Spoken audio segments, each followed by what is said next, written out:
तो very good morning to everybody. और आज हम लोग फिर आ गए हैं एक नए वीडियो के साथ। इस वीडियो में हम लोग स्टार्ट करने वाले हैं फिजिक्स के एक नए चैप्टर का।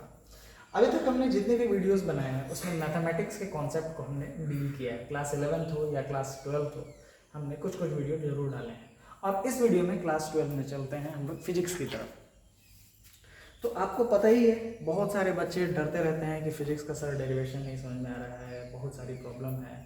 क्योंकि फिजिक्स में कॉन्सेप्ट जिस बच्चे का क्लियर होगा वही फिजिक्स को एक्सेल कर पाएगा, और जिसका कॉन्सेप्ट क्लियर नहीं होगा वो फिजिक्स में फिर प्रॉब्लम में फंस सकता है। तो आज इस चैप्टर में हम लोग स्टार्ट करने वाले हैं फिजिक्स के सबसे पहले चैप्टर का, क्लास 12 का, जिसका नाम है इलेक्ट्रोस्टैटिक्स। तो चलिए इलेक्ट्रोस्टैटिक्स को हम लोग स्टार्ट करते हैं।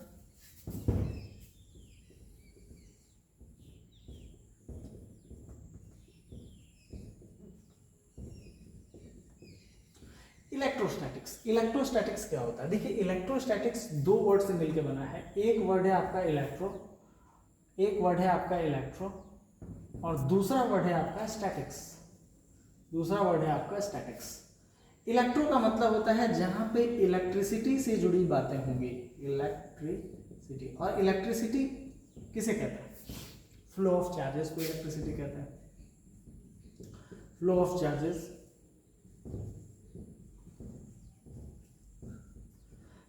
कितने तरह के होते हैं? तो चार्जेस दो तरह के होते हैं। On the basis of their property, charges are two types. एक पॉजिटिव चार्ज और एक होता है नेगेटिव चार्ज। पॉजिटिव चार्ज को हम लोग कहते हैं प्रोटॉन। इस संसार में जितनी भी चीजें बनी हुई हैं सब एटम से बनी हुई हैं। और नेगेटिव चार्ज को कहते हैं हम लोग इलेक्ट्रॉन। इस संसार में जितनी भी चीजें बनी हुई हैं सारे एटम से बने हुए हैं। और एटम्स जो हैं उनके 3 सब एटॉमिक पार्टिकल्स हैं, जिसमें होता है प्रोटॉन्स, न्यूट्रॉन्स और इलेक्ट्रॉन्स। इलेक्ट्रॉन्स जो होते हैं वो नेगेटिवली चार्ज पार्टिकल्स हैं, प्रोटॉन्स जो हैं वो पॉजिटिवली चार्ज पार्टिकल हैं, और न्यूट्रॉन्स जो हैं वो न्यूट्रल है। वो न्यूक्लियस के अंदर में रहते जरूर हैं लेकिन वो कोई चार्ज को इम्पार्ट नहीं करते हैं। अब चार्ज की कुछ बेसिक बातें हैं, कुछ बेसिक प्रॉपर्टी है जिसे हमें जानना चाहिए। चार्ज का सबसे पहला प्रॉपर्टी है कि opposite charges attract each other and similar charges repel each other. यानी कि जब भी आपको दो अलग अलग चार्जेस मिलेंगे, जैसे मान लीजिए आपको मिला एक पॉजिटिव मिल गया और एक मिल गया नेगेटिव चार्ज, तो ये हमेशा एक दूसरे की तरफ आगे बढ़ेंगे, यानी दिया अट्रैक्टिंग फोर्स। ठीक है, दे अट्रैक्ट ईच अदर। मान लीजिए आपको दो पॉजिटिव चार्ज मिल गया, इधर भी पॉजिटिव और इधर भी पॉजिटिव, तो ये क्या होगा? ये ऑलवेज रिपेल करेंगे, एक दूसरे से दूर भागेंगे। और वही आपका नेगेटिव भी मिल गया तो क्या होगा? वो भी एक दूसरे से दूर भागेंगे। ठीक है, रिपल्सन यहाँ पे होगा, इन दोनों केस में रिपल्सन ही होगा। तो अट्रैक्शन हो रहा है, जैसे आप मैग्नेट भी देखते होंगे, तो अगर नॉर्थ पोल है तो नॉर्थ पोल के साथ वो रिपेल करता है, लेकिन नॉर्थ पोल और साउथ पोल एक दूसरे को अट्रैक्ट करते हैं। तो सबसे पहली प्रॉपर्टी मैंने चार्जेस के बारे में बताई। अच्छा, चार्ज क्या है? क्या चार्ज को हम लोग और डीप में जान सकते हैं? तो देखिए, चार्ज एक इनहेरेंट प्रॉपर्टी है किसी भी ऑब्जेक्ट का, यानी वो सबसे बेसिक प्रॉपर्टी है। देखिए, हम लोग कभी भी किसी चीज को जानते हैं ना, तो हम लोग रेफरेंस भी जानते हैं। जैसे मान लीजिए मुझे एक लड़के के बारे में जानना है, उसका नाम है शिवांश। तो शिवांश को हम जानने से पहले हम ये पता करेंगे कि शिवांश के पिताजी कौन है, शिवांश कहाँ रहता है, शिवांश के दोस्त कैसे हैं, तभी जाकर के हमको शिवांश के बारे में पता चलेगा। हम डायरेक्ट शिवांश कह देंगे तो हमें पता ही नहीं चलेगा कि शिवांश है क्या। इसीलिए अगर हम लोग को इलेक्ट्रिसिटी पढ़ना है या इलेक्ट्रोस्टैटिक्स पढ़ना है तो हमें जानना होगा कि इलेक्ट्रोस्टैटिक्स बन किस चीज से रहा है, यानी चार्ज से बन रहा है। अच्छा, चार्ज किस चीज से बन रहा है? तो देखिए ये, हाँ, अब यहाँ पे आकर के हम लोग रुक जाते हैं, क्योंकि ये सबसे इंट्रिंसिक प्रॉपर्टी है, इसके नीचे कोई प्रॉपर्टी है नहीं। सबसे बेसिक प्रॉपर्टी जो है एक मैटर में, वो चार्ज होता है और मास होता है। ये दोनों इंट्रिंसिक प्रॉपर्टी, मास के नीचे भी आप नहीं जा सकते। रिसर्च चल रही है, गॉडली पार्टिकल और घोस्ट पार्टिकल, हिग्स बोसोन, बहुत सारे रिसर्च चल रही हैं। बहुत सारे लोगों को इस फील्ड में रिसर्च करने पर नोबेल प्राइज भी मिला है। लेकिन हमें अभी उतने डीप में जाने की आवश्यकता नहीं है। हम लोग केवल मास और चार्ज के बेसिस पर डील करेंगे, क्योंकि हमारे आसपास में जो लाइटिंग है, जो बिजली के इंडक्टर्स हैं, जो भी कैपेसिटर्स हैं, ट्रांसफार्मर्स हैं, ट्रांजिस्टर्स हैं, और डायोड हैं, एनपीएन डायोड, पीएनपी डायोड, वो सारी चीज़ों को हम लोग चार्ज से ही पढ़ेंगे।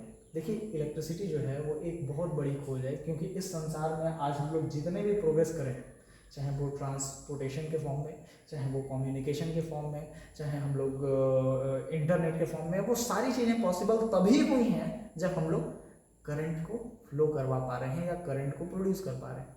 आपका मोबाइल है, गैजेट्स हैं, इंटरनेट है, ट्रांसपोर्टेशन के लिए आपकी कार है, वो सारी चीज़ें ही करंट बन रहा है, तब जाके हम लोग उसको यूज़ कर पा रहे हैं, यूटिलाइज कर रहे हैं। अब देखिए करंट चार्जेस के फ्लो के कारण होता है, और आप ऐसा नहीं कर सकते हैं कि करंट केवल चार्ज का ही फ्लो। करंट का मतलब होता है जनरल फ्लो। जनरल फ्लो मतलब आपका अगर वाटर फ्लो कर रहे हैं तो वाटर करंट, एयर फ्लो कर रहे हैं तो एयर करंट। करंट इलेक्ट्रिसिटी किसे कहेंगे? जब इलेक्ट्रॉन्स फ्लो करता है तब हमें करंट इलेक्ट्रिसिटी कहते हैं। ठीक है, तो चार्ज एक इंट्रिंसिक प्रॉपर्टी है। अब चार्ज के बारे में हम लोग को जानना है, तो चार्ज की आप कम से कम 3 प्रॉपर्टी तो जरूर जाने। एक होता है क्वांटाइजेशन ऑफ चार्ज, दूसरा होता है कंजर्वेशन ऑफ चार्ज, और तीसरा होता है हमारा ये बेसिक प्रॉपर्टी, यानी कि चार्ज जो होता है वो हमेशा अपोजिट को अट्रैक्ट करेगा और सिमिलर को रिपेल करेगा। कंजर्वेशन ऑफ चार्ज का मतलब क्या है? देखिए आप अगर सबसे बेसिक लेवल पे जाएंगे तो एक एटम के अंदर जितने नंबर ऑफ इलेक्ट्रॉन्स होते हैं और उतने ही नंबर ऑफ प्रोटॉन्स भी होते हैं, यानी इलेक्ट्रॉन्स और प्रोटॉन्स दोनों सेम नंबर के होते हैं, इसीलिए टोटल नेगेटिव चार्ज और पॉजिटिव चार्ज कैंसिल आउट करके वो एटम न्यूट्रल बन जाता है।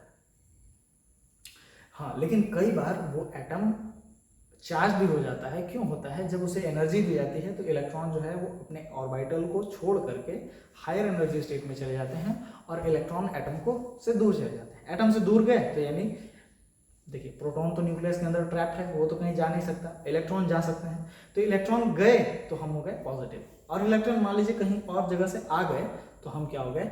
नेगेटिव हो गए। ठीक है, तो यहाँ क्वांटाइजेशन का चार्ज का मतलब यह है कि कभी भी एक इलेक्ट्रॉन उड़ करके कहीं दूसरी जगह पे गया तो एक इलेक्ट्रॉन का चार्ज लेकर के गया, 2 इलेक्ट्रॉन गया तो 2 का चार्ज लेकर गया, यानी charge on any of the substance is integral multiple of charge of 1 electron or 1 proton। ठीक है, चार्ज ऑफ एक इलेक्ट्रॉन आपको पता है कितना होता है? 1.6 × 10⁻⁻19 कूलम। यानी अगर 5 इलेक्ट्रॉन यहाँ से उड़ करके दूसरे वाले सब्सटेंस में चला गया है तो इसका मतलब 5 × 1.6 × 10⁻19 इलेक्ट्रॉन वहां पे चले गए। यानी इलेक्ट्रॉन जो कभी भी सवा, पौने, आधा, अढ़ाई ऐसा नहीं जाएगा। इलेक्ट्रॉन हमेशा या तो 1 जाएगा या 2 जाएगा या 3 जाएगा या 4 जाएगा, यानी इंटीग्रल मल्टीपल में जाएगा, फ्रैक्शन में नहीं जाएगा। और इसी चीज को हम लोग कहते हैं, हम क्या कहते हैं? Quantization of charge. तो चार्ज को दिखाने का एक फॉर्मूला होता है Q = n टाइम्स E। ठीक है, Q = क्या होता है? n टाइम्स E, जहां पे n क्या है? नंबर ऑफ इलेक्ट्रॉन्स है, और E क्या है? चार्ज ऑफ 1 इलेक्ट्रॉन है। ठीक है, तो देखिए ये वीडियो आपको बस एक इंट्रोडक्शन के लिए था, और इसके बाद हम लोग काफ़ी अच्छे से डिटेल में इस वीडियो को बनाएंगे। मैं चेक कर रहा था कि इस वीडियो की क्वालिटी कैसी है, साउंड क्वालिटी कैसी है। Thank you.